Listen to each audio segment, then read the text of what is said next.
నమస్తే అండి. నేను మీ సుకన్య శేఖర్ని. Welcome to Sukanya's garden. చూస్తున్నారు కదండి, ప్రకృతిలో ఇలాంటివి మనం చూస్తూ ఉంటే అసలు మనసుకి చాలా సంతోషంగా, ఎంత ఆనందంగా ఉంటుంది కదండి.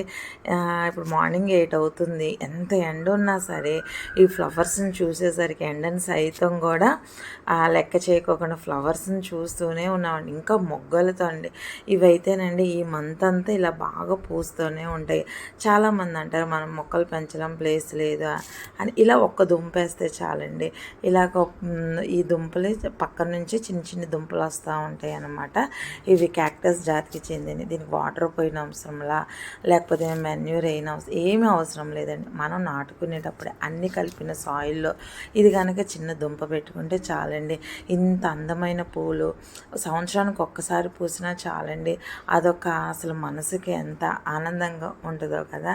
ఈ సమ్మర్లో ఇలాంటి పువ్వులను చూస్తేనే కడుపు నిండిపోతుందండి నాకైతే. చూస్తున్నా కదా ఎంత హెల్తీగా, ఎంత చక్కగా, ఎంత బ్లూమ్ అయితే ఉన్నాయో. నచ్చితే ఒక లైక్ చేయండి, షేర్ చేయండి, సబ్స్క్రైబ్ చేయండి. సుకన్య గార్డెన్.